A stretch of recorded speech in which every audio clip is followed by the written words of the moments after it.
Assalamualaikum warahmatullahi wabarakatuh. Innal hamdalillah wassalatu wassalamu ala Rasulillah wa ala alihi wa sahbihi wa man tabi'ahum bi ihsan ila yaumil qiyamah. Bapak dan Ibu yang semoga Allah rahmati dan Allah berkahi, alhamdulillah kita bersyukur kepada Allah atas segala kenikmatan-kenikmatan yang Allah telah berikan dan kebaikan yang Allah limpahkan kepada kita selaku makhluk dan hambanya Allah.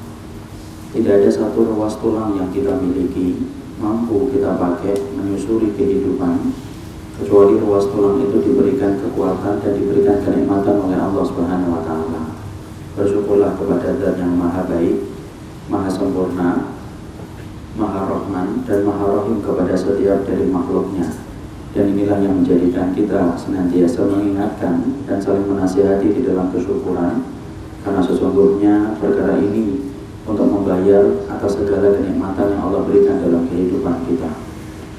Tahukah kita bahwasanya manusia itu cenderung lupa ataupun cenderung lalai ketika dia mendapatkan kenikmatan, tidak terasa hatinya bahwasanya itu adalah kenikmatan, karena saking banyaknya kenikmatan yang Allah berikan kepada kita.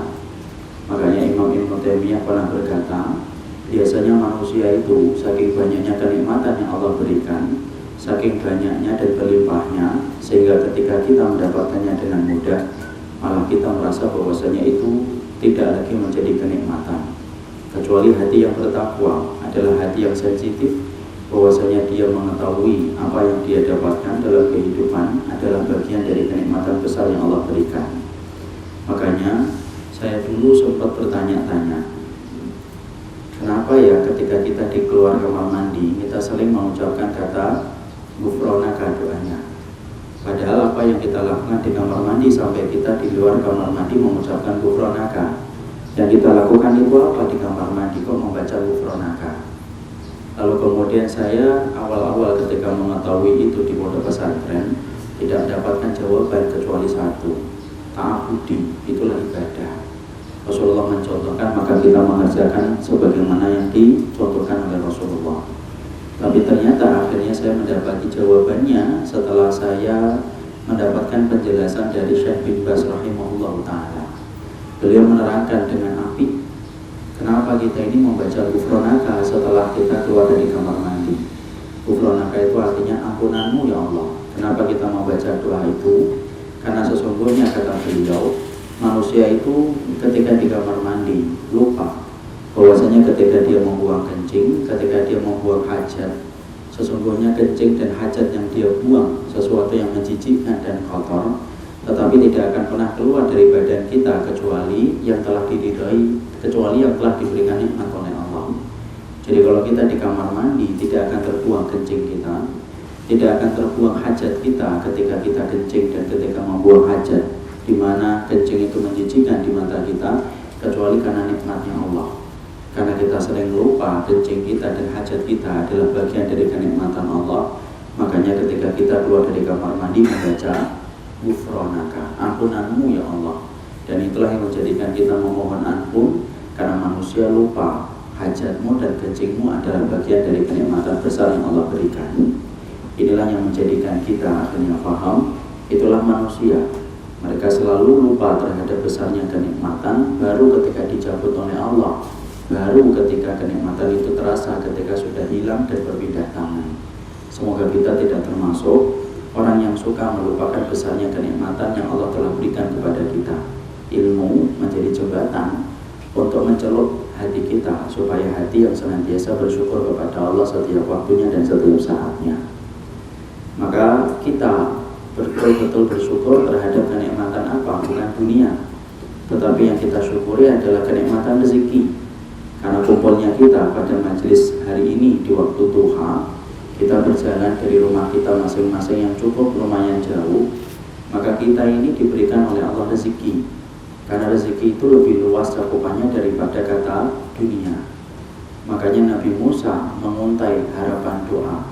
Di dalam doanya, warzuqni fahma, berikanlah kami rezeki ya Allah. Tetapi rezeki yang diminta oleh Nabi Musa bukan emas, bukan perak, tetapi yang diminta oleh Nabi Musa fahma, ilmu, kepahaman yang benar sebagaimana pemahaman Allah dan Rasulnya. Inilah yang kita sebut rezeki. Makanya kita hari ini tidak mendapatkan dunia, tapi kita insya Allah akan mendapatkan rezeki ketika hati kita dan sanubari kita mendengar kebenaran yang disampaikan oleh Allah dan Rasulnya, yang disampaikan oleh para ahli ilmi di dalam kitab-kitab mereka. Semoga itu menjadi rezeki karena bermanfaat bagi kehidupan kelak kita di akhirat. Karena di kehidupan akhirat banyak orang yang menyesal sembari menggigit jari. Allah terangkan dalam surat Al-Furqan, yauma ya'uddu dhalimu ala yadayhi yaqulu ya laitani ittakhadtu ma'a rasuli sabila. Ayat yang ke-27. Allah berfirman, kelak datang satu hari orang itu menggenggam orang itu menggigit kedua telapak kedua tangannya saking besarnya penyesalan. Mereka berkata, ya laitani ittakhadtu ma'a rasuli sabila. Coba saja dulunya kalau kami hidup itu mengikuti Rasul. Makanya ketika kita tidak ingin menjadi orang yang menyesal menggigit jari kita di hadapan Allah, kita mencari ilmu, kita mengkaji ilmu supaya hati kita dibenarkan oleh sunnah-sunnahnya Rasulullah dan supaya kehidupan kita menjadi mulia. Karena apa? Manusia itu berada pada kebodohan sampai dia mengikuti syariat. Syariat itu tujuannya bukan untuk menghinakan kita, tapi syariat itu tujuannya adalah menarik kita dari kebodohan dan menjadikan kita faham tentang ilmu yang Allah turunkan dan Allah tetapkan supaya kita hidup bukan dengan prasangka, bukan dengan praduga. Supaya kita hidup bukan mengikuti mayoritas orang, tapi kamu hidup dengan ilmu yang Allah turunkan di atas arasnya. Itulah indahnya syariat ketika kita ikuti, ketika kita belajar. Makanya Masya Allah, sudah diberikan oleh Allah ilmu yang merupakan rezeki yang gede.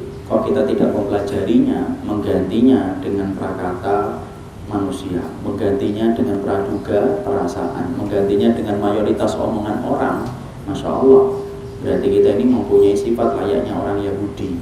Yahudi itu diberikan oleh Allah apa? Manna wa salwa, daging burung dan buah-buahan dengan gampang.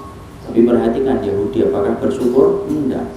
Malah dia kemudian berkata kepada Nabi Musa, wa id qultum ya Musa lan nasbiru ala ta'ami wahidin fad'u lana rabbaka yukhrij lana mimma tunbitul ardu min baqliha wa qithaiha wa fumiha wa adasiha wa basaliha. Orang-orang Yahudi itu sudah dikasih nikmat, manna, acar-acaran buah, salwa, daging burung yang empuk, Pak. Tapi perhatikan orang Yahudi itu mengatakan apa kepada Nabi Musa? Ya Musa, ngomong itu sama Tuhanmu, sama Rohmu. Kami tidak sabar lagi dengan makanan itu. Coba diganti dengan acar, kacang pulu, ketimun, bawang merah, bawang putih. Padahal makanan-makanan yang disebutkan oleh orang Yahudi itu bertebaran di pasar-pasar pinggir jalan. Tapi itulah Yahudi. Itu sama dengan kita. Kalau kita sudah diberikan syariat indah yang bernama sunnah, kalau ternyata kita lebih memilih yang lainnya, berarti kita punya kemiripan dengan Yahudi, di mana Allah sudah muliakan dengan syariat ilmu, syariat sunnah, tetapi justru malah kita memilih syariat yang bukan datang dari Allah, yaitu adalah praduga dan prakata manusia. Inilah yang menjadikan kita syukur, inilah rezeki. Kumpulnya kita di majelis Hamidiyah ini bagian dari rezeki. Walaupun nanti kita mungkin ngantuk-ngantuk, ngantuk mungkin, tapi insya Allah ini rezeki. Karena apa? Kita akan mendapatkan faedah ilmu yang disampaikan oleh para ulama. Jamaah yang semoga Allah rahmati dan Allah berkahi, sebelum saya menyampaikan tentang muqaddimah, sebelum menyampaikan tentang kitab, saya akan sampaikan pentingnya muqaddimah supaya kita paham, ya. Sesungguhnya kalau sudah bicara tentang 40 karakteristik mereka yang dicintai oleh Allah, inilah buku yang kita kaji, ya. Di mana buku ini banyak yang belum punya dan belum bawa, ya. Saya husnudon ini, orang kalau tidak bawa buku itu dua. Satu, dia sudah hafal banget bukunya. Dua, dia belum beli.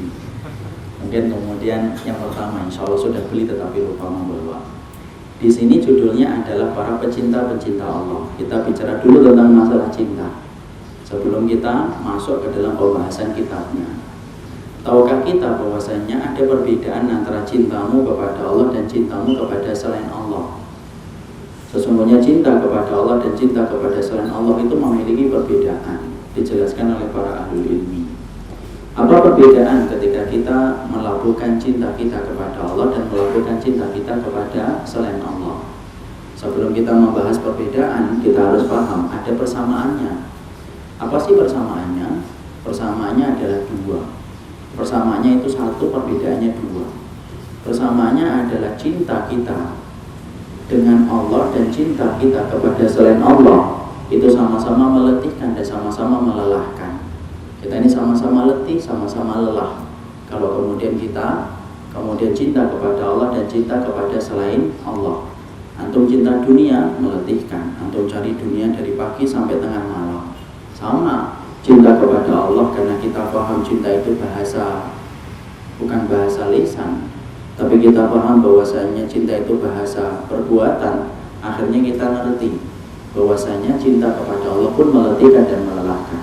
Datang ke kajian, sholat malam, menutup aurat bagi wanita, taat kepada suami, baik kepada istri, semua itu meletihkan dan melelahkan. Tapi begitulah cinta. Cinta itu penuh perjuangan, selalu diselip dengan pengorbanan. Itulah persamaan cintamu kepada Allah dan cintamu kepada selain Allah. Tapi sesungguhnya dia memiliki perbedaan. Perbedaannya ada dua. Perbedaan yang pertama adalah perbedaannya ketika kamu cinta kepada Allah. Muara dari perjalanan cintamu kepada Allah itu apa? Muara dari perjalanan cintamu kepada Allah, sesungguhnya kamu akan mendapatkan kenikmatan besar, yaitu adalah surga. Itulah muara dari kecintaan kita kepada Allah. Akan dibayar kontan oleh Allah, cash. Itulah yang Allah berikan kepada orang yang cinta kepada Allah. Ini persis terjadi kepada para sahabat kan. Para sahabat kita sepakat ya, sahabat adalah mereka yang dicintai oleh Allah. Kita ambilkan contoh bagaimana seorang sahabat itu langsung dibayar kontan oleh Allah ketika dia cinta kepada Allah. Ada seorang sahabat Pak, dalam satu riwayat Abu Dawud, yang bernama Abdullah bin Haram. Abdullah bin Haram ini bapaknya Jabir bin Abdullah, salah satu perawi di antara 7 perawi sahabat yang paling banyak menyampaikan dan meriwayatkan hadis dari Nabi. Kepada Allah sangatlah besar, persis dengan anaknya Jabir. Dan beliau sudah sepuh, beliau sudah tua. Jadi betul-betul kemudian beliau betul-betul cinta kepada Allah walaupun sudah sepuh dan sudah tua. Ditampakkan kecintaan itu dengan apa? Bergegas ketika mendapatkan panggilan-panggilan perjuangan, yaitu adalah jihad. Maka dalam salah satu bentuk jihad, maka kemudian Abdullah bin Haram itu datang dalam perang Uhud. Datang bersama Nabi walaupun sudah tua, berperang sampai akhirnya mendapatkan gugur di dalam peperangan itu. Maka akhirnya kemudian Abdullah bin Haram itu gugur dalam kondisi yang sangat mengenaskan. Bahkan dalam beberapa riwayat yang saya baca, sampai kupingnya hilang Pak. Kupingnya hilang. Abdullah bin Haram yang meninggal dunia.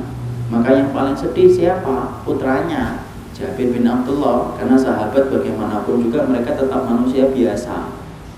Jabir bin Abdullah itu sedih banget. Lalu ketika dia sedih terlihat oleh Nabi. Nabi lalu berkata, "Sini kamu wahai Jabir, sini aku mau sampaikan sesuatu." Akhirnya kemudian Rasulullah kemudian ketemu dengan Jabir yang masih meneteskan air mata tanda sedihnya. Lalu kemudian Nabi berkata, "Ala ukhbiruka ma kallamallahu abaka." Kamu ingin tahu gak apa yang sedang dilakukan oleh Allah ketika mengajak bicara ayahmu sekarang? Maka kemudian Jabir mengatakan, "Bala, mau ya Rasulullah." Lalu Nabi mengatakan, "Ma kallamallahu ahadan illa min wara'i hijabin wa kallama abaka kifahan." Allah itu tidak pernah mengajak bicara manusia sebelum datangnya hari kiamat kecuali di belakang hijab. Tapi ketika Allah itu mengajak bicara ayahmu, karena Allah cinta banget kepada ayahmu, Allah mengajak bicara secara langsung, kifahan, wajah dengan wajah, face to face, langsung berhadapan-hadapan. Insya Allah, Allah langsung bayar itu. Keletihannya ketika kemudian keletihan dia ketika kemudian berjuang mencintai Allah itu langsung dibayar kontan. Allah langsung muliakan Abdullah bin Haram. Allah langsung tanya, "Kamu maunya apa?" Padahal sudah mendapatkan surga loh itu. Kemudian Abdullah bin Haram berkata, "Antuh iyani fa'utalu fika saniyatan." Kalau boleh saya minta, ya Allah tolong hidupkan saya lagi supaya saya bisa terbunuh kedua kalinya. Karena sesungguhnya aku ini ingin merasakan bagaimana mati syahid yang kedua kalinya. Karena kita ngerti ya, mati syahid itu bukan sesuatu yang menyakitkan. Sebagaimana mati syahid itu sebagaimana ketika diri kita digigit semut. Abdullah bin Haram berkata, antum iyani fa'aftalu fi kadzaniyata. Tolong hidupkan saya lagi ya Allah supaya saya bisa terbunuh lagi. Tapi Allah menjawab, innahu sabaqa minni innahu la yurja'un. Kalau ketetapan antara hidup dan mati sudah ada batasannya, aku buat. Kemudian ketika Abdullah bin Haram mendapatkan jawaban itu, Abdullah bin Haram berkata, fa'ablik man warai. Kalau begitu ya Allah, sampaikan kepada orang setelahku apa kenikmatan yang aku dapatkan setelah aku betul-betul mencintaimu, berjuang kepadamu dan terbunuh di jalanmu. Maka Allah turunkan surat Ali Imran 169, wala tasabanna alladziina qutilu fi sabilillahi amwat bal ahya'un 'inda rabbihim yurzaqun. Jangan mengira ya bahwasanya kamu itu orang yang mati gugur di jalan Allah itu mati, tetapi mereka hidup di sisi Allah, dikasih rezeki oleh Allah. Allah langsung kabulkan kontan, cash. Tidak perlu lama. Kalau orang itu sudah berhasil mendapatkan cinta dari Allah, keletihannya hilang, kelelahannya musnah, rintihan dan air matanya hilang seketika kalau sudah menghadap kepada Allah. Makanya kan orang ketika baru meninggal dunia, ketika di atas keranda, kalau dia orang yang sholih, sudah letih dia di dalam dunia ketika beriman, apa yang dikatakan jenazah ketika diangkat di atas keranda? Kalau menurut mata kita, diem. Tapi kalau menurut Nabi yang melihat apa yang tidak kita lihat, Nabi mengatakan, idza kana salihah, idza kanat salihah. Kalau orang yang diangkat ke atas keranda, kalau dia itu adalah orang yang sholih, maka dia teriak, maka dia berkata, qaddimuni, qaddimuni. Ayo segerakan aku cepet. Bawanya jangan lelet, bawanya jangan lama, supaya aku ketemu cepat dengan liang lahatku. Pak, baru mati saja sudah tenang dia, bahkan dia minta disegerakan untuk ketemu dengan liang lahat. Cuma kita tidak dengar aja. Kenapa? Cintanya kepada Allah, kelitihannya kepada Allah, ketakutannya dia kepada Allah, langsung ketika dia mati menjadi orang yang paling tenang, bahkan minta cepat-cepat untuk dikumpulkan dengan liang lahat. Masya Allah. Tapi perhatikan kalau bukan orang yang sholih, idza kanat ghairu sholihah. Kalau bukan orang yang sholihah, maka dia berkata, ya wailaha aina yadhabuna biha. Kemana sih saya ini mau dibawa pergi, tinggalkan aku, jangan dibawa aku pergi ke liang lahat. Orang yang tidak pernah takut kepada Allah menjadi orang yang paling ketakutan kepada Allah ketika baru mati. Di situ kita ngambil pelajaran apa? Orang yang cinta kepada Allah itu dibayar kontan oleh Allah. Muara dari keletihannya hanya muaranya satu, ridhonya Allah dan surganya. Letih jadi suami, letih jadi istri, letih jadi hambanya Allah, letih ngikutin sunnah. Emang letih Pak, namanya juga menebus cinta kok. Tapi keletihan ini ada saatnya. Selama-lamanya kita beribadah itu tidak akan pernah lama. Allah cuma mengatakan sampai mati, tak sudah. Kalau sudah mati selesai. Tinggal kemudian kita menghitung apa yang kita tanam, itu saja sebenarnya. Tapi dibayar kontan, cash oleh Allah kalau cintamu kepada Allah. Tapi kalau cinta kita kepada selain Allah tidak berbuah apapun kecuali adalah kerugian. Contoh, Balak bin Baura, cintanya sama harta, gandrungnya sama dunia. Lah, cinta dan gandrungnya sama dunia menjadikan dia menggantikan imannya. Apa yang dia lakukan? Ketika dia menggantikan imannya, dia tinggalkan agama yang dibawa Musa alaihi salam, kemudian mengikuti Fir'aun, kemudian dia menjadi orang yang memusuhi dakwahnya Musa alaihi salam. Allah abadikan sifatnya sebagaimana seekor anjing, sebagaimana termaktub dalam surat Al-A'raf 175, watslu alaihim naba alladzi atainahu ayatina fansalakha minha fa'atba'ahu syaitan fakana minal ghalin. Muhammad, kamu harus ceritakan ya orang yang kami berikan kepadanya ayat-ayat kami, fansalakha, kemudian tergelincir, fa'atba'ahu syaitan, lalu mengikuti syaitan, lalu akhirnya fakana minal ghalin, dan lalu menjadi orang yang tersesat. Lihat. Artinya apa? Keletihanmu ketika melakukan cinta kita kepada selain Allah itu apa? Sama, letih tak, tetapi keletihannya akan lebih terasa ketika mati. Orang yang tidak pernah takut kepada Allah di dunia akan menjadi orang yang paling takut kepada Allah ketika mati. Orang yang tidak pernah melakukan cintanya kepada Allah, dia lakukan cintanya kepada selain Allah juga sama, tidak dapat apa-apa kecuali kerugian. Itulah bedanya yang pertama. Beda yang kedua, cinta kepada Allah dengan cinta kepada selain Allah atau cinta kepada makhluk, itu apa bedanya? Cinta kita kepada makhluk, Pak, itu mustahil kita dapatkan dan kita peroleh. Ada fulan, obsesi terbesarnya itu mendapatkan pujian manusia. Terus yang dia kejar sanjungan, terus kedudukan dia di mata manusia itu tak yang dia kejar. Maka kita harus paham, sehebat apapun diri kita, seistimewa apapun yang kita dapatkan, semulia apapun di dalam kita bertutur kata dan bersikap, tidak akan pernah mampu mendapatkan hati seluruh manusia. Kenapa? Mendapatkan cintanya makhluk dari seluruh makhluk itu mustahil didapatkan. Ghayatun nasi la tudrak. Sesungguhnya tujuan ketika kamu mencari keridhaan manusia itu tidak mungkin terwujud. Itu kalau kita cari ridhonya manusia itu tidak akan pernah dapat. Sampai mati, kalau kata orang Jawa, sampai memet itu pun tidak akan dapat. Kenapa? Karena mustahil kita mampu membeli hati setiap anak manusia, itu tidak mungkin. Bukan hanya Allah, banyak kita, Pak. Allah saja yang tidak sempurna aja tidak selamat kok dari ridhonya manusia kok. Berapa banyak manusia itu menggugat ketika dia baru kecelakaan dikit kemudian berkata, ya Allah kenapa saya? Padahal Allah yang maha sempurna, tidak selamat dari lisan manusia itu Allah. Allah saja kemudian dikatakan apa? Allah dikatakan punya anak, padahal Allah paling benci ketika Allah itu dikatakan punya anak. Ya iyalah, tapi dituduh Allah itu punya anak. Loh, Allah saja tidak selamat dari lisan manusia, tidak selamat untuk mendapatkan ridha manusia seluruhnya, padahal Allah yang menciptakan mereka. Kalau kemudian kita mencari cintanya makhluk, ya kayak gitu. Hari ini kita dipuji, belum tentu besok dipuja. Hari ini kita dipuja, belum tentu besok dipuji. Kenapa? Itulah kehidupan manusia. Sanjungan itu tidak akan pernah kekal abadi kita peroleh dari mulutnya manusia. Itu kalau kita cari makhluk ujiannya. Makanya Imam Syafi'i sampai berkata penuh dengan hikmah, ghayatun nasi la tudrak. Kalau kemudian kamu mencari ridhonya manusia itu yang nggak akan dapat, mustahil kamu peroleh, itu tidak mungkin kamu peroleh semuanya, itu tidak mungkin. Makanya sampai Imam Ibnu Hazm berkata, lu kalau ada orang beriman lalu dia ingin supaya tidak ada yang membencinya, jannah akluhu, katakan sama orang itu dia sinting. Tidak mungkin.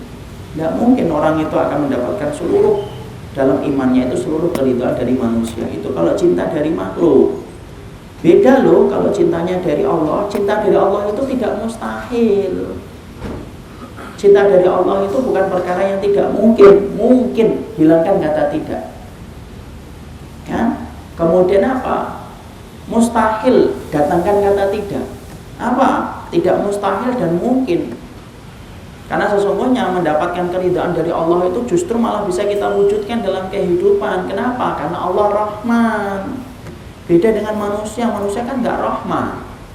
Makanya lihat saja para sahabat. Para sahabat mendapatkan gak kecintaan dari Allah? Para sahabat mendapatkan kecintaan dari Allah. Sampai Allah tetapkan dalam surat At-Taubah ayat yang ke-100, wasabiqunal awwalun minal muhajirin wal ansar walladzina taba'uhum bi ihsan radhiyallahu anhum wa radu anhu. Orang-orang yang pertama kali masuk Islam dari kalangan muhajirin dan ansar dan orang yang mengikuti mereka dengan cara yang benar, mereka diridhai oleh Allah dan mereka ridho, Allah menjadi Rabb bagi mereka. Tuh, generasi yang berhasil mendapatkan cinta dari Allah itu siapa? Sahabat. Makanya kita mengikuti mereka, Pak. Makanya perhatikan kan, sahabat-sahabat itu mereka mendapatkan cinta kan dari Allah. Iya. Kita ambilkan contoh-contoh nih. Kita ambilkan contoh nyata gamblang. Betapa mudahnya untuk mendapatkan ridhonya Allah daripada ridho manusia yang sifatnya mustahil dan tidak mungkin. Ada satu sahabat yang ditunjuk oleh Nabi untuk menjadi imam sholat bagi satu rombongan para sahabat. Rombongan para sahabat, di mana kemudian sahabat ini selalu kalau ngimamin sholat punya keunikan sendiri dibandingkan sahabat-sahabat yang lain. Apa keunikannya? Keunikannya adalah kalau beliau itu mengimami sholat setelah membaca Al-Fatihah, maka beliau baca surat yang lain baru ditutup dengan surat Al-Ikhlas, atau surat Al-Ikhlas kemudian ditutup dengan surat yang lainnya. Masya Allah. Para sahabat kemudian ketika mendapati dalam tanda kutip gaya dia di dalam menjadi imam, akhirnya mereka itu tidak terlalu senang. Mereka ngomong, itu sahabat. Kalau kita kan ngomong di belakang, ya bukan kita lah, orang di sana. Tapi yang di sana biasanya pindahan dari sini. Ngomong langsung, kamu kalau imamin sholat jangan gitu. Pilihlah atau suatu surat setelah Al-Fatihah, sudah langsung setelah itu Al-Ikhlas saja atau kemudian Al-Ikhlas saja, tidak usah surat yang lainnya, jangan digabung-gabung deh. Jadi pilih salah satu aja. Maka sahabat ini kemudian ngomong ringan, lapang, dia berkata apa? Ya kalau kamu mau kalian menjadikan aku menjadi imam sebagaimana yang dibebankan amanah dari Rasul, ya begitulah cara aku jadi imam. Kalau kalian tidak setuju, ya sudahlah pilih imam yang lainnya. Nah, selesai para sahabat itu. Simple, ringkas. Tidak marah-marah kan? Tidak perlu marah-marah. Kalian tuh sukanya ngeritik, bukan. Sudah pilih yang lain kalau kalian mau, memang tidak suka. Para sahabat ngeliatin yang lain, tidak ada kemudian yang bisa menandingi ilmunya beliau. No.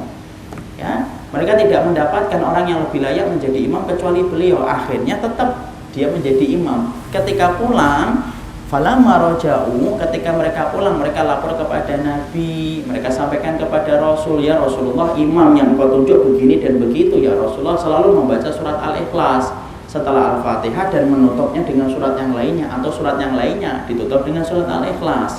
Jadi contohnya misalkan Al-Baqarah ditutup dengan surat Al-Ikhlas. Kalau contohnya bapak-bapak, ya sebelumnya Al-Asr ditutup dengan surat Al-Ikhlas. Jadi kemudian beliau ditutup dengan surat Al-Ikhlas. Kemudian ternyata perhatikan Nabi pemilik sunnah. Kenapa saya sering sampaikan kayak gitu? Karena hari ini ada orang yang menganggap dirinya itu pemilik sunnah daripada yang lainnya. Pemilik sunnah itu Nabi, Pak. Bukan fulan siapapun. Nabi pemilik sunnah itu. Nabi kemudian berkata apa? Nabi itu lembut, berkatanya apa? Saluhu li ayya'in yasna'u dzalika. Tanya dulu sama dia tuh. Dia langsung divonis, padahal siapa? Pemilik sunnah.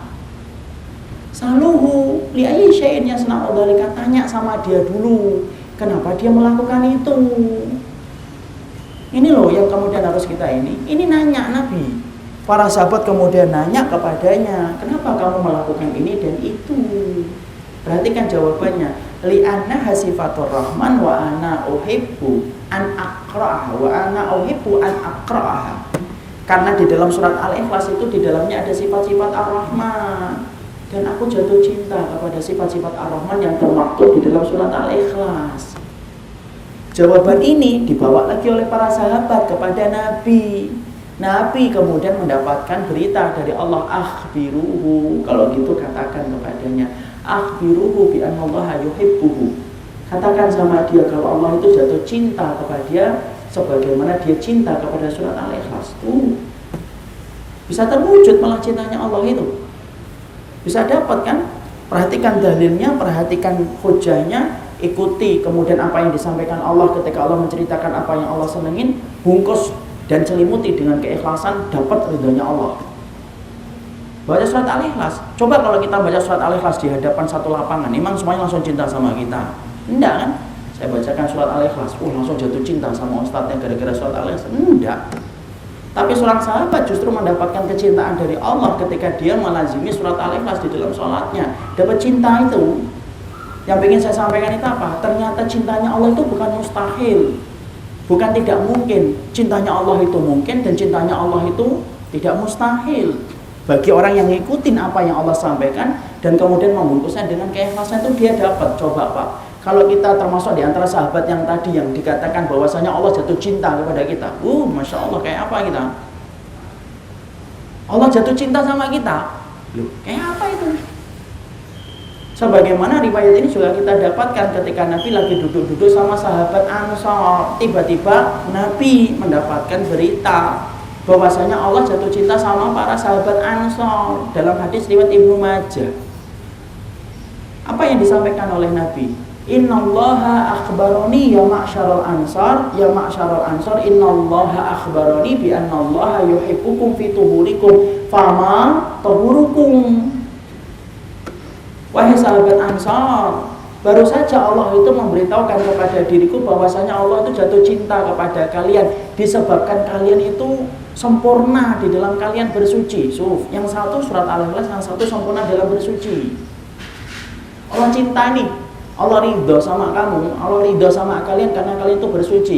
Nabi kemudian bertanya, fama tahurukum, gimana sih kalian itu kalau bersuci? Maka kemudian para sahabat Ansor menjawab, natawadda'u lis-shalah wa nattasilu minal janabah wa nastanji bil ma qala fadzaka fa'alaikumuhu. Ibnu Majah.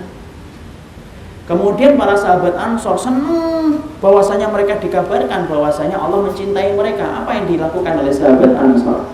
Sahabat Ansor kemudian mengatakan, ya Allah, kami kemudian menyempurnakan wudhu kami, menyempurnakan mandi janabah kami, dan kami menyempurnakan bagaimana istinja kami menggunakan air ya Rasulullah. Nabi lalu kemudian komentar singkat, fadzaka fa'alaikumuhu, itu loh yang menjadikan kalian itu dicintai oleh Allah. Tuh. Ternyata mendapatkan cinta dari Allah itu lebih mudah untuk kita wujudkan. Selama kemudian kita ngerti dengan dalil. Kenapa? Bukan dengan prasangka, bukan dengan teka-teki. Kenapa? Mencari cintanya Allah tidak bisa dengan praduga, tapi mencari cintanya Allah harus dengan ilmu. Makanya Allah turunkan kitabullah supaya apa? Jelas jalan kita untuk mendapatkan cintanya Allah. Makanya kita belajar kitab 40 karakteristik mereka yang dicintai oleh Allah. Kenapa Ustaz kita belajar ini? Ya iya, inilah guide yang akan menuntun kita supaya kita ngerti perkara apa yang dicintai oleh Allah, supaya kita mendapatkan keberuntungan ketika dicintai oleh Allah Subhanahu wa ta'ala. Baru kita masuk dalam pembahasan buku. Paham ya? Insya Allah. Makanya kemudian setelah penjelasan kayak gini, beli buku. Sudah dijelasin panjang lebar, masih aja tidak beli buku, Masya Allah. Kami memohon ampunanmu ya Allah.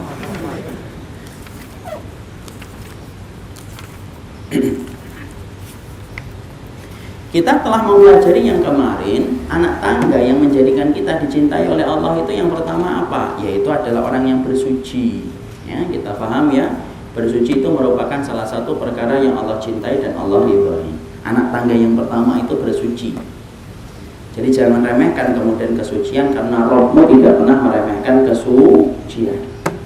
Ya, tentunya kita paham Allah itu betul-betul mencintai kesucian. Sampai-sampai Bapak, tak usah saya pakai dalil deh. Kita pakai hal-hal yang kita bisa petik dari hikmah syariatnya.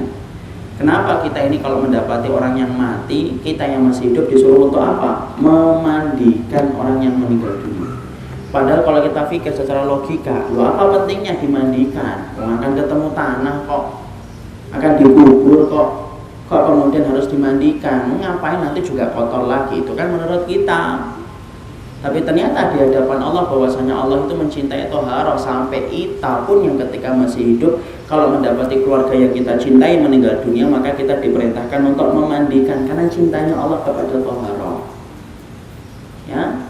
Maka ini pula yang kita dapatkan bahwasanya kalau ada dua orang yang jalan, misalkan ada dua ikhwan nih jalan, yang satu habis wudhu hilang hadasnya, yang satu tidak berwudhu belum hilang hadasnya, jalan dua-duanya ikhlas nih keluar dari majelis ilmu. Yang satu kentut ketika ngambil sandal, yang satunya enggak, karena enggak makan ketela di waktu pagi mungkin.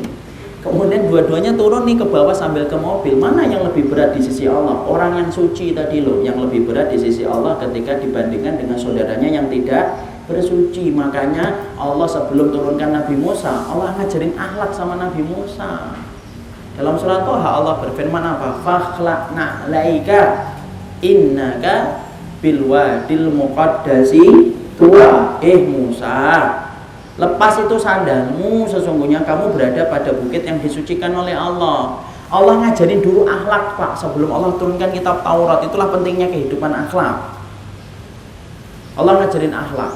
Dan akhlak apa yang Allah ajarin kepada Nabi Musa? Nabi Musa ngajarin, Nabi Musa diajarin supaya melepaskan sandal. Itu berarti masalah apa? Toharoh.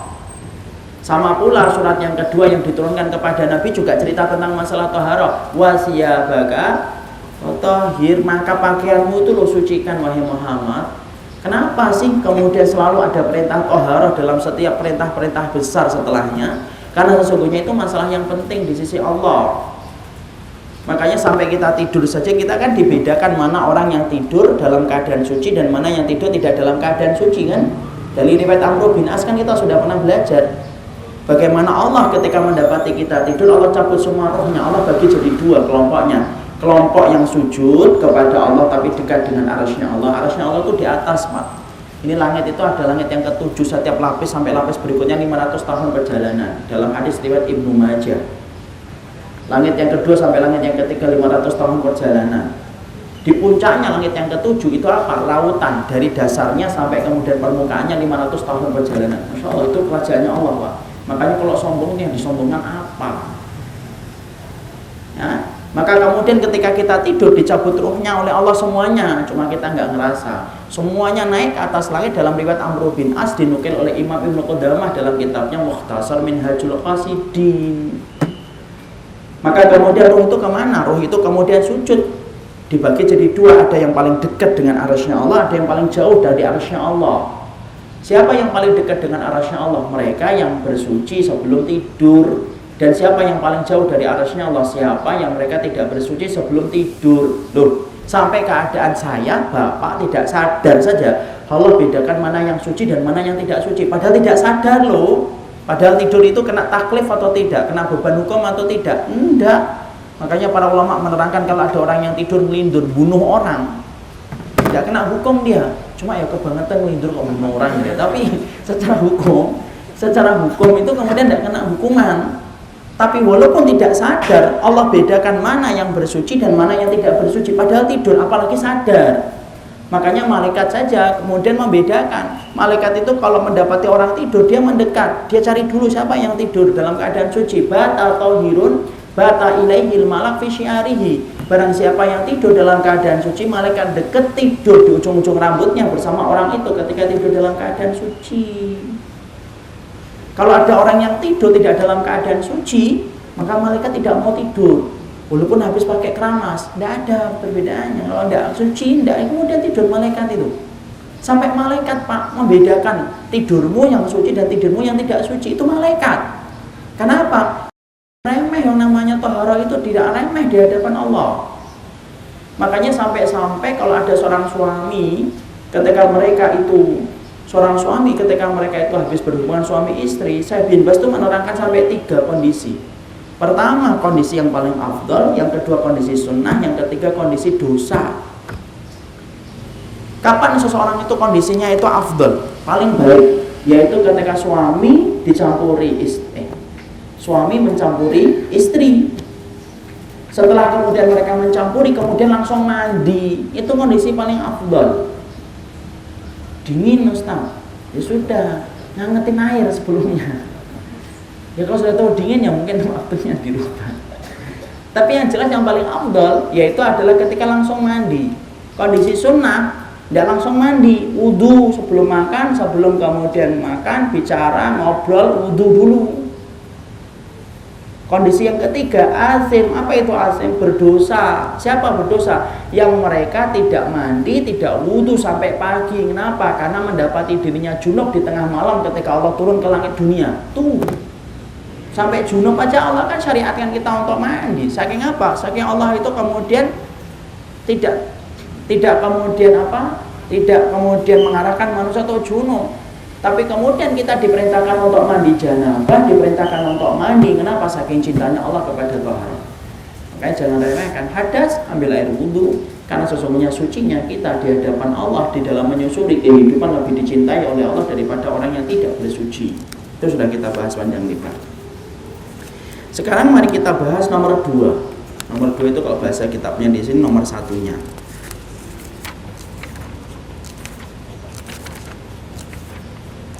Kita buka di halaman, bagi yang membawa buku, bagi yang tidak membawa buku tolong dibuka-buka hafalannya ya.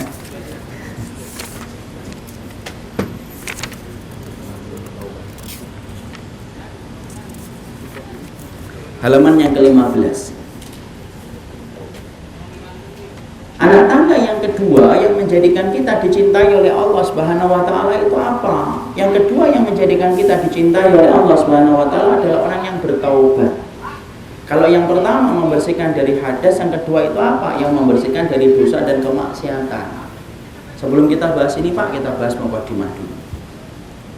Tahukah kita bahwasanya manusia ketika mereka beribadah kepada Allah itu manusia itu tidak pernah lepas dari 3 kekurangan. Kekurangan apa yang dimiliki oleh kita bersama-sama ketika menjadi budaknya Allah dan hambanya Allah? 1, kita ini makhluk yang bodoh. Kita ini makhluk yang bodoh. Makanya Allah mengatakan apa? Dzuluman jahula, sudah zalim, bodoh. Itulah manusia. Makanya Allah kemudian akhrajakum min butuni ummahatikum la ta'lamuna syai'an. Allah ngeluarin kalian dari perut ibu-ibu kalian dalam keadaan kalian tidak tahu apa-apa. Itu berarti apa? Manusia itu bodoh. Kekurangan ketika manusia bodoh itu cukup? Belum. Ditambah lagi dengan yang kedua. Yang kedua itu apa? Dia punya syahwat yang tidak bisa dia matikan. On off sebagaimana mematikan dan menghidupkan saklar. Tidak bisa. Kita punya yang kedua. Yang kedua itu apa? Yaitu adalah ketika kita punya syahwat. Syahwat itu tidak mungkin disapih, tidak mungkin dilepas, tidak mungkin dibuang. Kenapa? Selama kita masih hidup maka di situ ada syahwat. Makanya orang itu ketika sudah meninggal dunia syahwatnya sudah hilang. Tidak ingin dia jalan-jalan itu tidak ada. Di kuburan dalam liang lahat itu ngelamun gitu. Tidak ada. Kenapa sudah tidak ada? Syahwatnya sudah hilang, dia sudah hilang, jadi kemudian tidak perlu lagi untuk melakukan itu. Kapan syahwat itu masih ada? Ya ketika kemudian masih hidup. Makanya Allah tidak pernah perintahkan kita untuk mematikan syahwat. Tidak pernah. Ada nggak perintahnya matikan nafsumu? Tidak ada. Allah cuma mengatakan apa? Wanahan nafsa'anil hawa, yang menahan nafsunya. Kenapa dikatakan menahan, tidak membunuh? Yang tidak bisa dibunuh Pak. Kapan syahwat itu hilang? Ketika kita dicabut ruh dari jasadnya, disitulah syahwat pun ikut tercabut dan ikut mati. Makanya tidak ada kan di dalam kubur itu masih menginginkan untuk punya rumah gedong, itu tidak ada. Masih menginginkan duniawi, sudah tidak ada. Dia dikasih, ayo ini ada mas batangan, bangun, tidak ada yang bangun. Kenapa? Dia syahwatnya sudah hilang. Ditambah dengan syahwat yang kedua, ditambah yang ketiga Pak. Yang ketiga ini itu apa? Setan itu tidak pernah berhenti untuk menggoda dia dan menyesatkan dia dari jalan Allah yang lurus. Itulah kemudian kondisi manusia ketika beribadah sama Allah. 1, dia bodoh. 2, dia punya syahwat. Yang ketiga apa? Yang ketiga itu dia dikelilingi oleh setan 24 jam, tidak pernah istirahat. Makanya Hasan al-Basri rahimahullah ta'ala pernah berkata, kalau aku tahu setan itu bisa istirahat, aku pasti menjadi orang yang tenang ketika setan itu istirahat. Kondisi 3 ini menyelimuti kehidupan manusia setiap harinya, setiap waktunya, setiap saatnya Pak. Makanya menjadikan akhirnya mencari manusia yang maksum di atas muka bumi ini tidak mungkin, mustahil Pak. Kenapa? Ya tidak mungkin, dia bodoh, dia punya syahwat, kemudian dia dikelilingi oleh setan yang tidak pernah berhenti untuk menggelincirkan dia dari jalan ketaatan. Makanya disitulah kita paham tidak ada yang maksum kecuali adalah para nabi. Nabi pun melakukan kesalahan, cuma kesalahan nabi langsung diingetin oleh Allah, makanya menjadi maksum. Artinya maksum itu apa? Terjaga, setiap satu kesalahan langsung dibenerin oleh Allah. Pernah nggak nabi yang melakukan kesalahan? Ada. Contohnya ketika beliau mengharamkan madu. Ketika mendapati istri-istrinya kemudian tidak merasa nyaman ketika Nabi suka minum madu di rumahnya salah satu istrinya Nabi, Maria Qibtiyah. Maka kemudian yang tidak suka siapa? Yang tidak suka Ibunda Aisyah dan Ibunda Hafsah. Mereka kemudian gini ngomong, nanti kalau Nabi pulang habis dari madu situ, maka kita akan ngomong bau apa ini ya Rasulullah. Maka kemudian setiap Nabi habis minum madu, maka kemudian Aisyah itu berkata, ini bau apa ya Nabi? Nabi tahu ini istrinya terbakar cemburu. Lalu Nabi apa? Haramkan madu. Allah ketika mendapati nabinya mengharamkan madu untuk menyenangkan hati istrinya, maka langsung Allah tegur. Allah katakan apa? Ya ayuhan nabiyyu lima tuharrimu ma ahallallahu laka tabtaghi mardata azwajika. Wahai Nabi, kenapa kamu itu haramkan apa yang dihalalkan oleh Allah hanya karena ingin mendapatkan ridhonya istrimu? Itu madu Pak. Makanya Bapak kalau tahu pengen madu asli atau tidak, bawa ke rumah. Kalau istri kita marah-marah berarti madunya asli. Jadi kemudian madu, Nabi melakukan melakukan apa? Mengharamkan itu untuk dirinya sendiri, tidak mengharamkan untuk umatnya. Tapi kesalahan Nabi langsung dikoreksi oleh Allah. Makanya Nabi menjadi maksum. Kenapa? Setiap kesalahan beliau langsung dikoreksi oleh Allah. Dan kesalahan itu hanya 1, 2, tidak banyak, tapi langsung dikoreksi oleh Allah. Makanya Nabi bergelar apa? Maksum, terjaga. Kita ini tidak maksum. Kita ini bodoh, kemudian kita dikelilingi oleh syahwat dan dikelilingi oleh syaitan yang menjadikan akhirnya lembaran hidup kita itu penuh dengan catatan hitam dan kemaksiatan. Tapi ingat loh, Allah tidak pernah mencari manusia yang bersih dari dosa. Kalau Allah itu mencari makhluk yang bersih dari dosa, Allah tidak perlu menciptakan kita. Allah cukup menciptakan siapa? Malaikat. Wong malaikat aja tahu kok sebelum manusia diciptakan bahwasanya manusia itu akan berbuat dosa. Itu malaikat, padahal ilmunya Allah tidak bisa disamakan dengan ilmunya malaikat.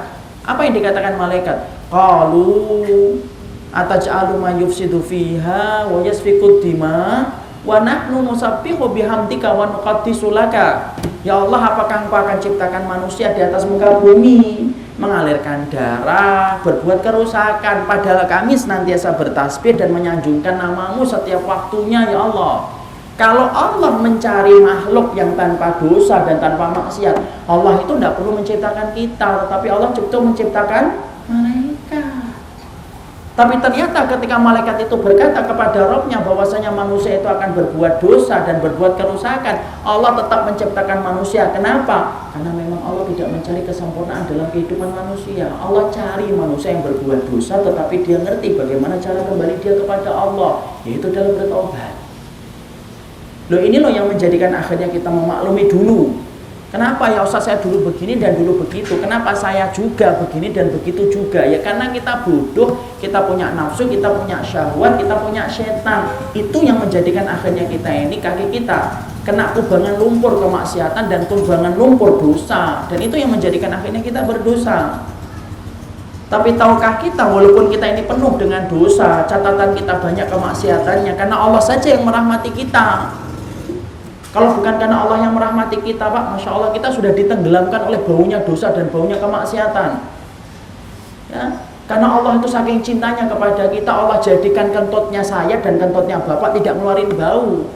Tapi Allah ngeluarin bau, tapi Allah jadikan dosa kita itu justru malah tidak ngeluarin bau. Padahal yang paling berat untuk ngeluarin bau itu apa? Dosa kita. Saking rahmatnya Allah itu besar. Nunggu manusia itu supaya dia itu bertaubat.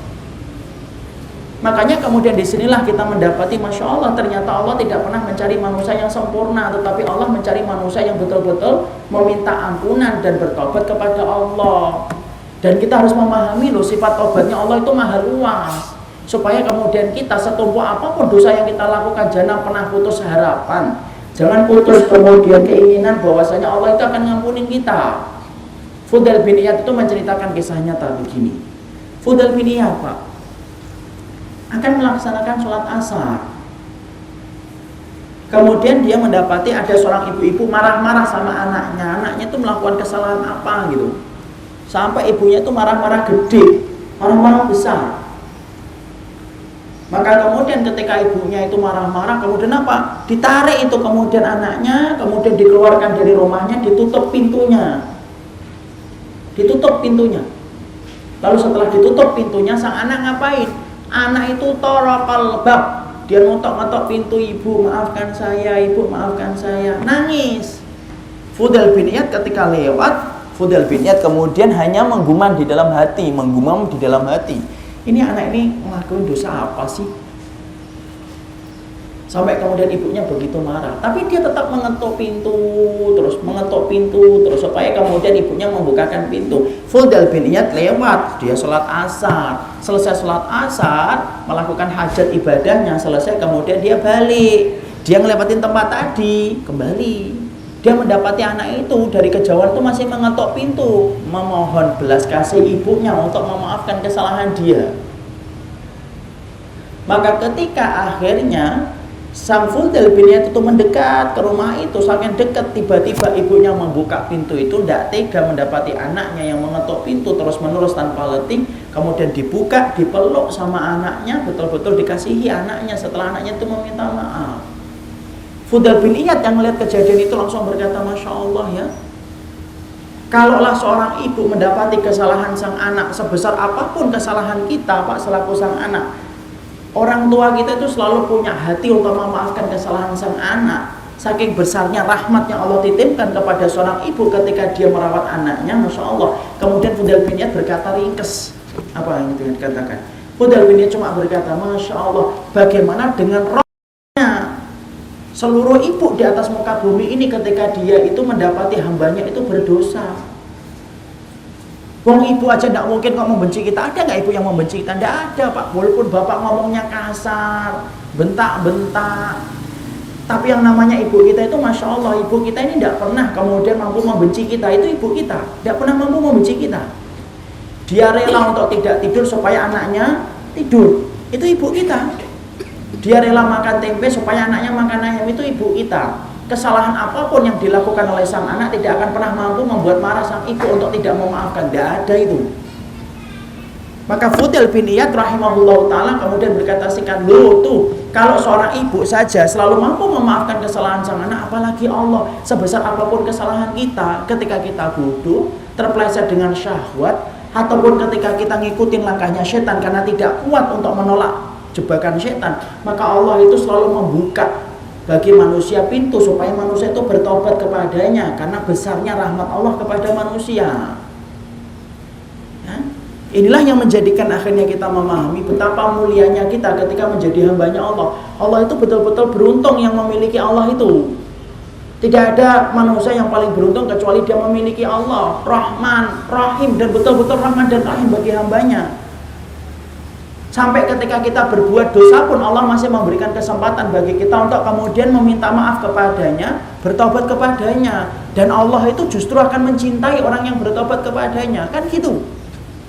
Coba kalau dengan makhluk. Makhluk itu Pak, kalau kita berbuat salah kepadanya, seumur hidup mungkin tidak akan mampu dia melupakannya.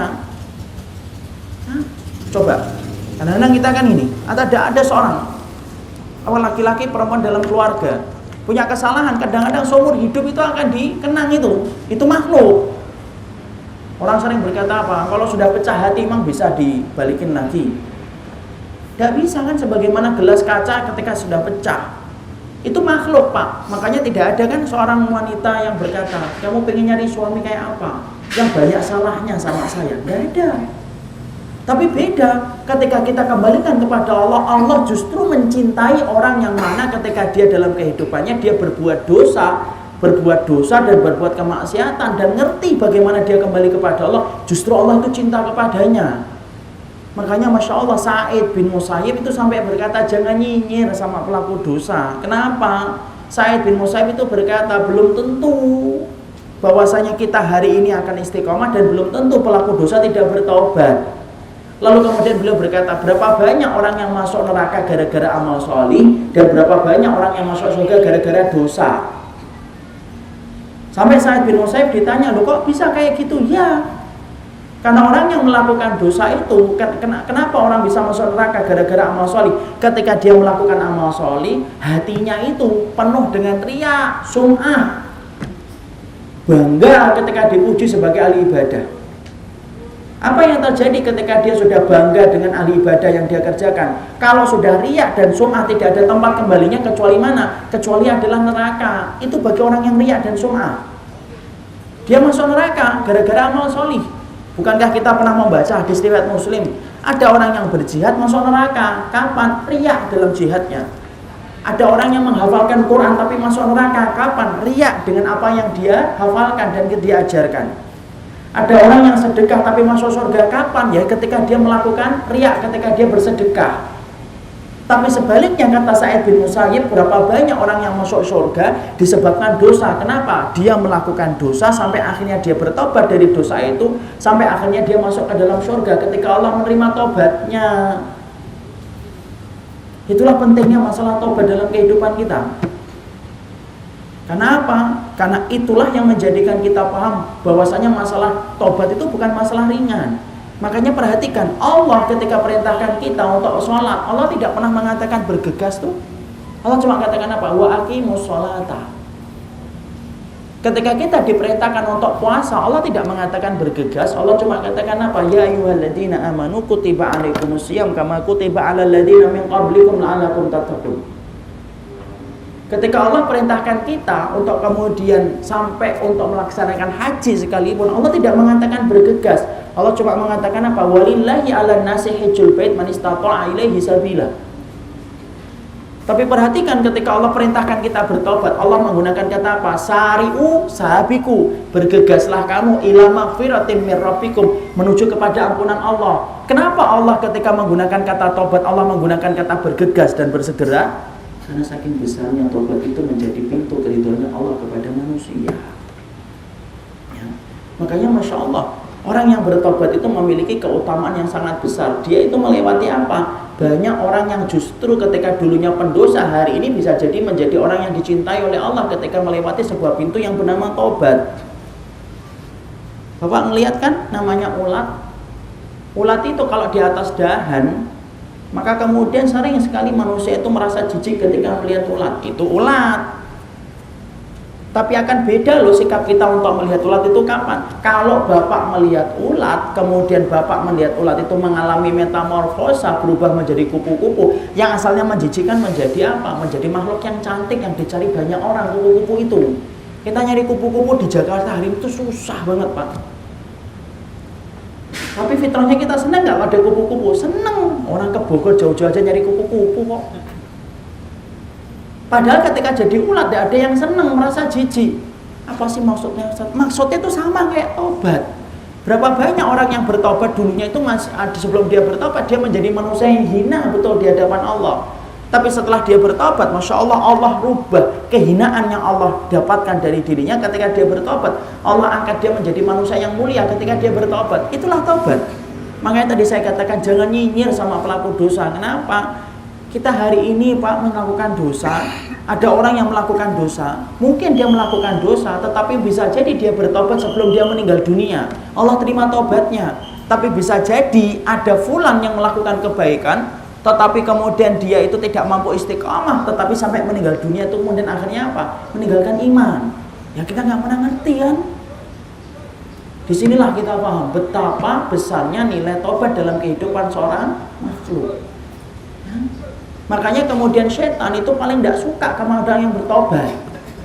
Makanya mereka itu memiliki panah. Apa panahnya setan? Panahnya setan itu yang paling dihargai oleh setan itu panah taswif, Pak. Apa itu taswif? Ta'jilut taubat, melambatkan orang untuk bertobat. Dilambatkan orang itu bertobat supaya apa? Dia berkata, dia ngerti nih yang dia dapatkan ini haram. Dia paham, dia ngerti. Dia mau bertobat. Setan kemudian ngarahin panah beracunnya taswif itu ke hatinya. Sudah, nanti tobatnya kalau sudah kemudian pensiun, anak-anak masih kecil, istrimu nanti gimana? Oh, kamu bawa 10 juta aja marah-marah, apalagi kamu kemudian tidak bawa uang segitu. Suamimu nanti begini, terus akhirnya apa? Orang melambatkan, itu namanya ta'jilut taubat. Dan ternyata panah taswif namanya taksin wawu ya fa taswif. Kenapa itu menjadi panah yang paling disenangi oleh iblis? Karena orang kalau sudah melambatkan taubat tidak ada kebaikan untuknya kecuali kerugian kelak pada waktu hari kiamat. Kenapa? Karena dosa, Pak, kalau sudah kita bawa sampai kita mati, beban yang paling berat untuk kita bawa di dalam kehidupan mahsyar itu apa? Beban membawa pikul dosa dan membawa pikul maksiat. Ya? Makanya kemudian sampai-sampai Imam Ibnu Qayyim itu menerangkan Allah itu memberikan kepada manusia itu 4 sungai. Kalau Allah mencintainya, Allah berikan 3 sungai. Kalau Allah membencinya, Allah memberikan 1 sungai. Kalau Allah mencintai kita, Allah berikan 3 sungai untuk kita. Apa 3 sungai itu? 1, Allah berikan kepada kita sungai taubatan nasuha. Kenapa kita diberikan sungai taubatan nasuha? Supaya kemudian kita nyemplung, kita membersihkan diri kita, dosa-dosa kita dan kemaksiatan kita pada sungai yang bernama sungai taubatan nasuha itu. Sungai yang kedua apa? Sungai amal solih. Allah mudahkan kita untuk beramal solih. Kenapa? Fungsinya amal solih itu untuk menghilangkan dosa dan kemaksiatan. Innal hasanati yudhibna sayyi'at. Sesungguhnya kebaikan itu menghilangkan keburukan. Kalau kemudian tidak diberikan yang kedua, diberikan yang ketiga. Apa yang ketiga sungainya? Sungai yang ketiga itu dinamakan sungai ujian dan musibah. Kenapa? Supaya orang itu mencicipi ujian dan musibah, supaya ketika dia dalam kehidupan dihapuskan dosanya, dihapuskan maksiatnya, supaya ketika mati bersih dosanya dan bersih maksiatnya. Itu kalau Allah cinta kita itu Allah ngasih tiga ini, Pak, atau salah satu darinya. Sekarang pertanyaan kita, sudah punya sungai atau tidak yang diantara tiga yang disebutkan oleh Imam Ibnu Qayyim? Sungai tobatmu, sungai amal kebaikanmu, ataupun sungai ujian itu. Kalau Allah tidak cinta sama kita, kata Imam Ibnu Qayyim, maka Allah akan memberikan sungai yang keempat. Apa sungai yang keempat? Sungai yang keempat itu adalah sungai neraka. Kenapa? Kalau dosa itu tidak dihapuskan dengan tobat, tidak dihapuskan dengan amal saleh, dan tidak dihapuskan yaitu adalah dengan cucian, maka dia harus menebus dosa itu dengan neraka. Kenapa? Tidak ada tempat untuk menebus dosa kecuali neraka ketika harus dibersihkan dari kemaksiatan yang dia kerjakan. Itu. Makanya Masya Allah, kalau diantara kita ada yang memiliki tiga, Pak, syukur. Berarti Allah membangun kolam renang dalam lembaran hidup kita. Kolam renangnya apa? Kolam renang maksiat, kolam renang amal kebaikan, kolam renang tobatan nasuha, atau kolam renang ujian dan musibah. Kenapa sih kok kemudian kehidupan saya ujian itu untuk membersihkan dosa kamu, supaya kelak tidak perlu nyemplung kepada sungai yang bernama sungai neraka. Waliyadzubillah, nasallallahu alaihi wasallam. Allahumma inni as'aluka al-jannah wa a'udzubika minan nar. Ini penting nih.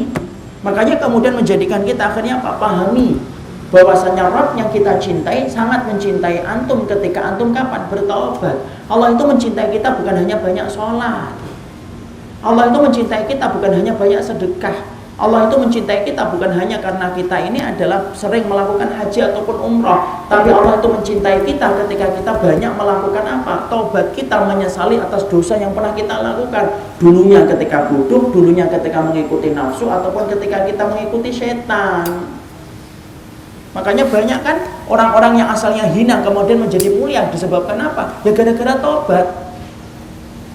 Kita lihat dalam riwayat Muslim kan? Dalam riwayat Muslim bagaimana? Ada seorang pembunuh 100 nyawa, Pak. Nah, itu dalam kitab juga ada. Pembunuh 100 nyawa, Masya Allah, kita bayangkan 100 nyawa. Tapi kemudian akhirnya dia ingin bertobat, dia ingin tobat. Maka dia bertanya kepada orang alim, gimana caranya untuk bertobat? Sudah, kamu sudah bunuh berapa? 100 nyawa, 100 nyawa, Pak. Padahal satu nyawa saja mendapatkan 5 kehinaan nanti di akhirat kalau kita membunuh satu nyawa saja. Dia membunuh 100 nyawa. Kemudian disarankan oleh kemudian orang alim itu, ya sudah, kamu tobat, kamu tinggalkan kampung yang penuh dengan kemaksiatan ini, kamu tinggalkan kampung ini, kamu pindah ke kampung orang yang solih. Baru jalan, Pak, baru jalan. Tiba-tiba kemudian ditakdirkan meninggal dunia. Tuh, meninggal dunia di tengah perjalanan. Sudah sampai nggak ke tempat orang yang belum sampai. Sudah mengganti nggak dengan ketaatan? Belum nyampe kok. Saking kemudian belum jelasnya, yang turun siapa? Yang turun 2 malaikat, kata Nabi dalam riwayat Muslim. Siapa yang turun? Malaikatul rahmah sama malaikatul azab. Padahal, Pak, kalau manusia itu dicabut ruhnya dari jasadnya, yang turun itu salah satu, tidak pernah turun bareng-bareng. Kalau dia orang yang beriman yang mencabut nyawa, ya kalau dia orang yang beriman yang dicabut nyawanya, maka yang turun siapa? Malaikatul rahmah. Membawa apa, Ustaz? Membawa kain kafan dari surga, kafanun min akfanil jannah wa hanutum min hunutul miski, dan membawa minyak wangi dari surga. Itu kalau malaikatul rahmah ketika menjemput orang yang beriman ketika dicabut. Jadi Bapak, kalau orang sakaratul maut itu, maka malaikat itu fajalasu indamudil basar. Kalau orang itu mau mati, maka malaikat itu datang rombongan. Maka dia duduk fajalasu, kata Nabi dalam riwayat Bara' bin Azib, duduk indamudil basar, sejauh mata dia memandang. Makanya kalau kita lihat orang yang sedang sakaratul maut itu melihat ke atas, itu bukan tatapan kosong, Pak. Itu tatapan ketika dia melihat sesuatu yang tidak pernah dia lihat seumur hidupnya. Makanya kalau sudah kayak gitu, tidak usah dipaksakan untuk sadar kehadiran kita. Bu, tolong dong Bu, ini aku Bu, sadar sebentar aja. Tidak usah gitu. Dia akan ke atas. Dia ngelihat itu sejauh mata memandang. Kalau memang sudah datang ajalnya, yang turun satu, siapa? Malaikatul maut. Di mana mencabutnya? Inda ra'sihi, dari atas kepalanya dicabut, ditarik dia, arik dia. Ya, makanya yang kita dapatin yang pertama kali dingin itu mana jasad itu kalau dicabut ruhnya? Kaki, dingin yang pertama kali. Setelah dicabut oleh malaikat maut, digantikan malaikatur rahmah. Itu jalannya itu kayak gitu kalau dalam hadis riwayat Bara bin Azib. Digantikan sama malaikatur rahmah, dibungkus dengan kain kafan dari surga. Itu loh Pak pentingnya aurat, sampai ruhnya saja ditutup pakai kain. Jadi orang-orang yang hari ini belum menutup auratnya, dikiranya gampang apa masalah aurat? Kita mati saja masih ditutup auratnya kok. Kenapa? Masalah aurat itu tidak pernah menjadi ringan di hadapan Allah. Makanya bapak-bapak ini kalau kemudian istrinya ataupun anak-anaknya belum menutup aurat, ya Allah, tolong didoakan Pak, diberikan nasihat terus tanpa putus. Kenapa? Bukan masalah ringan membuka aurat itu. Tidak pernah menjadi ringan membuka aurat itu. Ditutup itu malaikatur rahmah pakai kain kafan, dikasih minyak wangi dari surga, naik ke langit pertama, langit yang kedua, sampai menembus langit yang ketujuh. Itu kalau malaikatur rahmah. Kalau malaikatul adab membawa dua barang pula. Kalau yang dicabut adalah orang yang fasik, orang kafir, orang yang maksiat. Apa yang dibawa? Satu, yaitu adalah siyatum min siyati ahlin nar, kafanun min akfani ahlin nar, yaitu membawa pecut yang diambil dari neraka. Dan kemudian membawa kain kafan dari neraka diambil. Jadi membawa kain kafan dari neraka dan kemudian mengambil apa? Pecut yang diambil dari neraka. Maka dibungkus itu, akhirnya di atas ke atas dalam keadaan hina. Ini pembunuh 100 nyawa tadi, Masya Allah, yang turun dua-duanya turun, malaikatur rahmah turun, malaikatul adab turun. Padahal biasanya tidak pernah kan, tidak pernah. Kenapa mereka bisa turun? Karena malaikatul rahmah menyangka ini sudah taubat. Malaikatul adab menyangka ini belum sampai ke tempat tujuan ketika dia harusnya datang ke tempat yang orang yang sholih, belum nyampe. Fakhtalafat. Dua malaikat itu kemudian berbeda pendapat, Pak. Ini namanya berbeda pendapat itu lumrah, Pak. Berbeda pendapat. Lalu kemudian apa yang terjadi? Kemudian Allah kirimkan kemudian malaikat untuk menjadi penengah. Lah malaikat yang menjadi penengah itu berkata, sudah gini aja, sudah diukur aja, mana yang lebih dekat langkah kakinya. Ini bapak-bapak sudah tahu kan ceritanya. Dihitung saja mana yang lebih dekat untuk dia. Maka kemudian akhirnya diukur dan ternyata lebih dekat ke kampung orang yang sholih. Dulu saya menyangka itu mungkin perbedaannya puluhan kilo gitu. Enggak Pak, hanya beberapa langkah tok, tapi sudah menyelamatkan dia dalam kehidupan di akhirat. Hanya beberapa langkah tok, lebih dekat kepada kamu orang yang sholih. Padahal dia belum mengganti kebaikan, belum mengganti ketaatan, belum mengganti dengan berbagai macam ibadah. Tapi sudah cukup bagi Allah untuk mengampuni orang itu, saking cintanya Allah kepada orang yang bertobat dan kembali kepada Allah. Itu loh Pak, Rabb yang kita miliki itu segitunya. Makanya kita ini beruntung banget, miliki Allah itu beruntung banget. Kalau kita melakukan kesalahan sama manusia, Pak, Masya Allah, manusia itu kita mintain maaf setiap harinya, mungkin belum bisa memaafkan. Tapi sama Allah hapuskan itu. Allah jadikan kita itu dicintai walaupun kita dulunya adalah orang yang bertaubat. Itu Allah. Makanya Allah sampai mengatakan apa? Wa yuhibbut tawwabin. Allah mencintai orang yang bertaubat. Padahal kita ngerti loh, tidak mungkin orang itu bertaubat kecuali melakukan dosa. Itu Allah. Itulah kemudian Masya Allah kita ngelihat, nih lihat kisahnya 100 nyawa, pembunuh 100 nyawa bertaubat. Itu Masya Allah.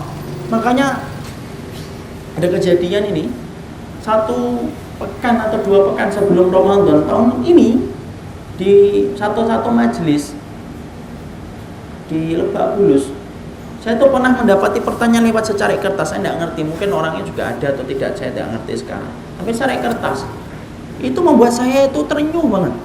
Apa dalam secarik kertas itu? Ditulis oleh beliau Ustadz Sayana, orang yang pernah melakukan banyak dosa.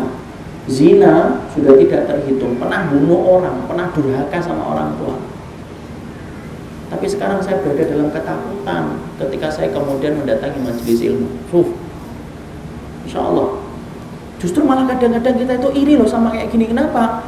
Ternyata dosa yang menggunung tinggi, sebesar gunung, setinggi langit, ternyata kemudian ketika dia ingin bertobat merasa ketakutan, Pak. Padahal kita untuk merasa dosa aja susahnya luar biasa.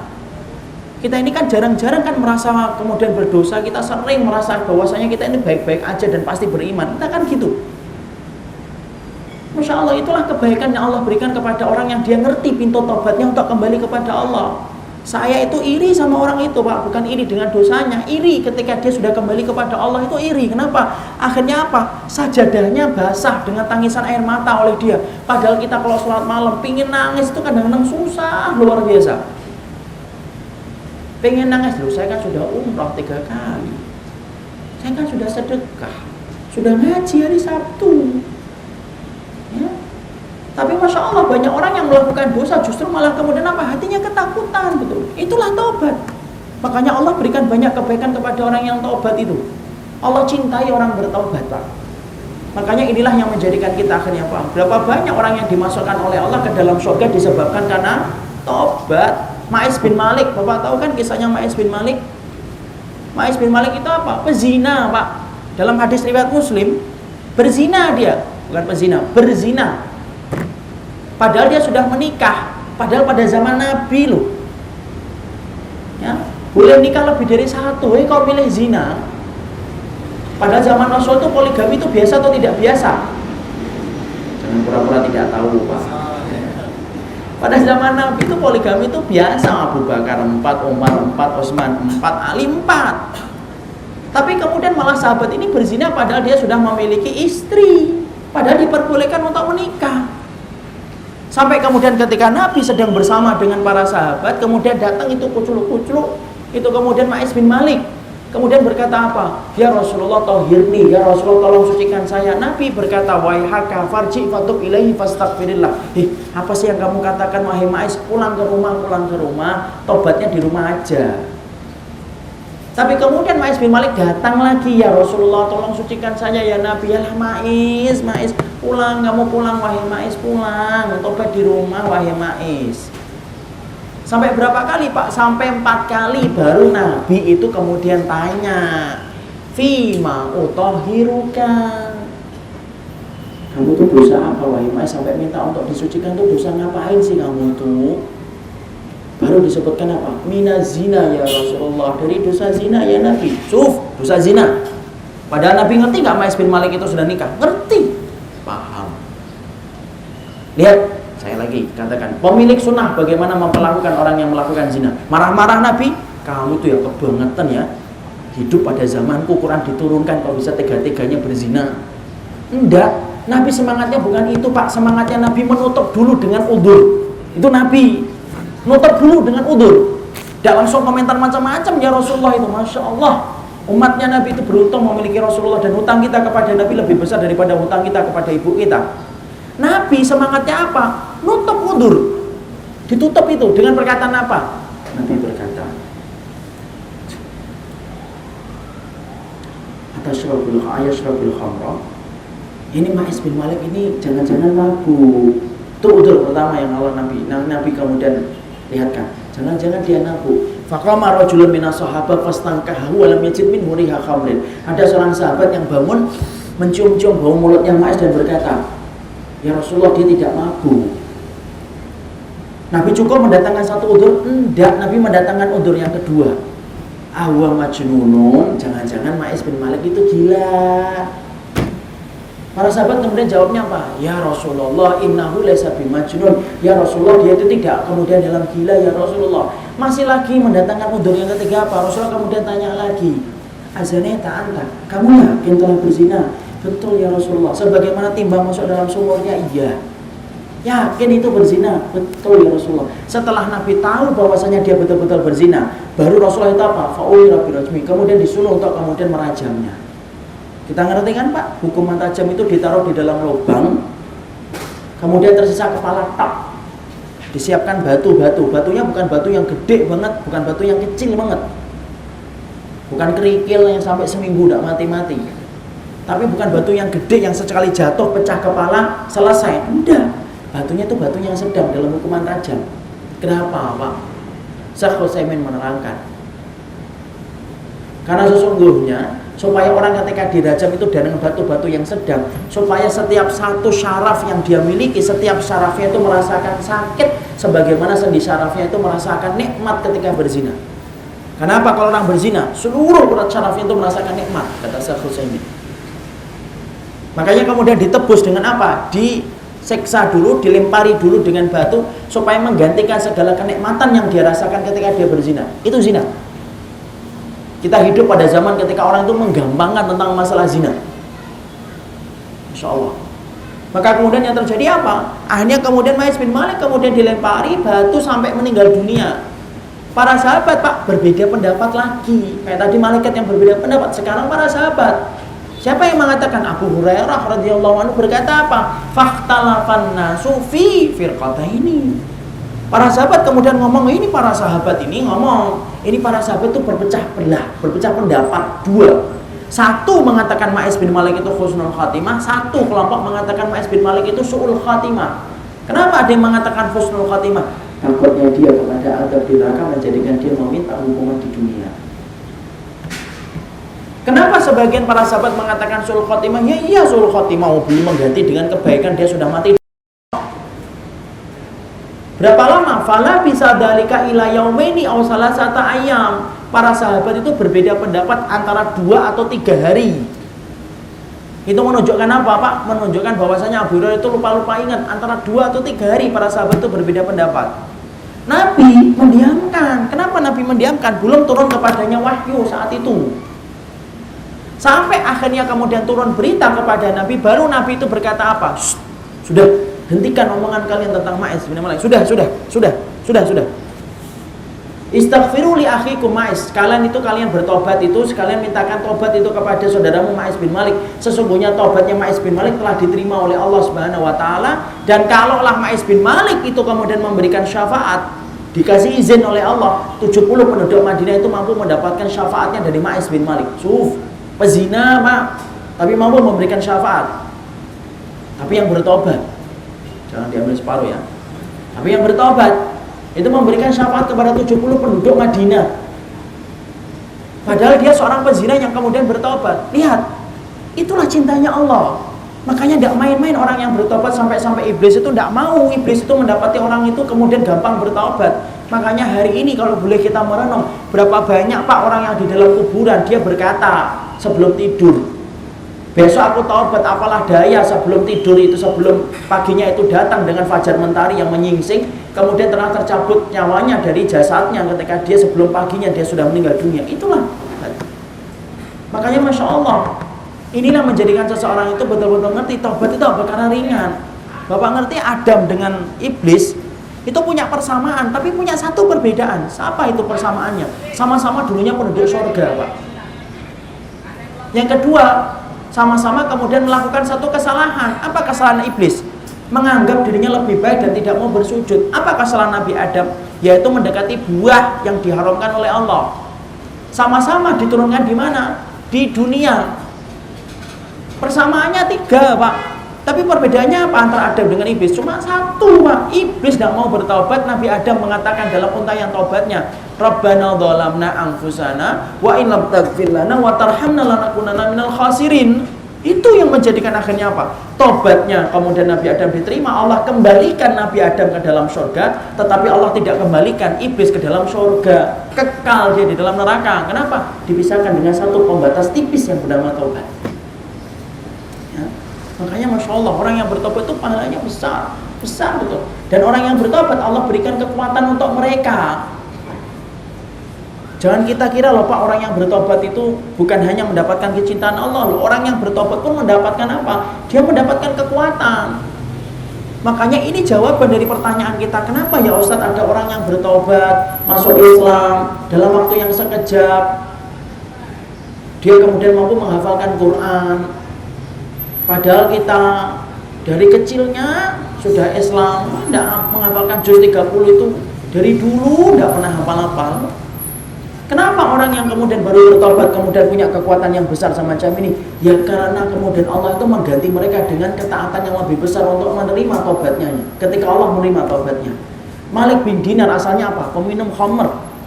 Fudail bin Iyad itu asalnya apa? Asalnya maling, pembegal yang sangat terkenal. Tapi ketika bertobat Allah ganti hari kelamnya, Allah ganti dengan lembaran-lembaran ilmu yang luar biasa, sampai Malik bin Dinar jadi ulama dan sampai Fudail bin Iyad jadi ulama besar. Sampai hari ini pun kita masih mengambil faedahnya Fudail bin Iyad dan Malik bin Dinar. Padahal dulunya apa? Peminum khamr dan pembegal dua-duanya. Kenapa? Kenapa? Allah berikan orang yang tobat itu, yaitu keutamaan yang besar. Inilah jawaban dari pertanyaan kita. Kenapa ya ada orang mu'alaf sekarang, Masya Allah dia jadi da'i. Bapak lihat itu salah satu di antara ustaz, saya nggak sebut namanya, yang sekarang kemudian banyak ngerti tentang masalah Injil. Indonesia, orang Indonesia, dimana kemudian dia membantah setiap orang yang kemudian ingin untuk meragukan Islam. Padahal asalnya apa? Asalnya orang Nasara masuk Islam. Hidayah ketika menyapa hatinya, dia tidak diam, dia berusaha belajar sampai akhirnya diberikan ilmu, sampai kemudian mampu menjawab setiap tuduhan batil yang diucapkan oleh orang Nasara kepada agama Islam. Kenapa kok semacam itu? Kekuatannya besar. Allah terima tobatnya dan Allah berikan kebaikan kepadanya, kepada orang yang tobat. Ya? Makanya sampai Nabi diperintahkan untuk kumpul sama orang yang tobat. Nabi, Pak, dalam surat Hud sampai diperintahkan Nabi itu kumpul sama orang yang tobat. Fastaqim kama umirta wa man taba ma'aka. Muhammad, istiqamalah kamu terhadap apa yang kami perintahkan kepadamu. Wa man taba ma'aka, bersamalah kamu dengan orang yang taubat. Oh, itu Nabi. Nabi saja diperintahkan ketika istiqamah suruh sama orang yang taubat. Kenapa? Orang yang taubat itu kekuatannya besar, Pak. Ketika Allah terima taubatnya dengan cara yang benar. Nah, itulah yang menjadikan akhirnya kita paham. Yang kedua itu apa? Taubat itu merupakan hal yang paling besar untuk menuju kepada anak tangga yang diridhoi oleh Allah Subhanahu wa taala. Nah, sekarang baru kita bahas caranya taubat gimana. Caranya taubat panjang. Sudah jam 12 seperempat. Kita kemudian buka dengan pertanyaan karena masih ada wudhu, persiapan sholat zuhur. Jadi kita baru muqaddimah. Sifat yang kedua, insya Allah, yaitu adalah orang yang bertobat adalah orang yang dicintai oleh Allah Subhanahu wa taala. Semoga kita tidak menyombongkan amal kita, dan semoga kita selalu rendah dengan apa yang telah kita perbuat, dan semoga kita menjadi orang yang senantiasa bertobat kepada Allah Subhanahu wa taala. Bagaimana tobat itu, Ustaz, yang benar? Tobat itu perlu dengan sholat atau tidak? Tobat itu perlu dengan sedekah atau enggak? Kapan waktu tobat yang benar? Boleh nggak kita tidak bisa minta maaf ketika tobat? Pertanyaan itu insya Allah jawabannya pada jam dan waktu yang sama bulan depan. Kalau saya tidak ada udzur, kita bahas bagaimana cara kita bertobat kepada Allah Subhanahu wa taala. Ini yang dapat kita sampaikan di dalam pertemuan kali ini. Kita cukupkan kajian kita buka dengan tanya jawab. Apabila ada yang ingin bertanya, saya persilahkan. Bisa lewat kertas atau langsung.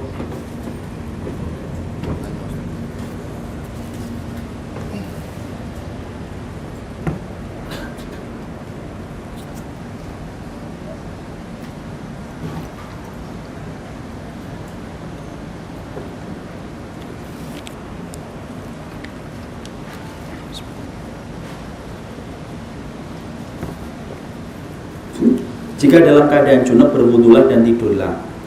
Ustadz mengatakan dosa jika junub dia langsung tidur. Berapa kajian? Yang mengatakan bukan saya, Syekh bin Baz rahimahullah ta'ala. Berapa kajian yang saya baca hukumnya boleh. Bisakah Ustadz menjelaskan lebih detail kenapa menjadi haram? Syekh bin Baz menyampaikan kenapa itu menjadi dosa, karena dia membiarkan dirinya junub terlalu lama. Makanya beliau mengatakan apa? Atimun itu berdosa. Tentunya bukan dosa besar, dosa kecil. Kenapa? Sebabnya itu dikatakan berdosa karena dia punya kesempatan untuk mandi, dia punya kesempatan untuk wudhu, tetapi dia meninggalkan dua kesempatan yang sudah diberikan oleh syariat. Itulah yang disampaikan. Jadi bukan kata ana, tetapi kata Syekh bin Baz rahimahullah ta'ala. Barakallahu fikum. Yang lain? Tidak ada. Kalaupun ada, mungkin jawabannya juga 1 bulan lagi insyaallah. Ini dapat saya sampaikan di dalam pertemuan kali ini. Semoga Allah memberkahi. Kalau ingin mendapatkan bukunya ini, Pak, bukunya 40 karakteristik mereka yang dicintai oleh Allah Subhanahu wa taala. Dapatkan di toko-toko buku. Jangan di toko onderdil ya, jelas tidak ada. Insyaallah semoga manfaatnya banyak dalam kehidupan. Insyaallah kita bisa wariskan kepada keturunan dan anak-anak kita. Subhanakallahumma wa bihamdika asyhadu an la ilaha illa anta astaghfiruka wa atubu ilaik. Assalamualaikum warahmatullahi wabarakatuh.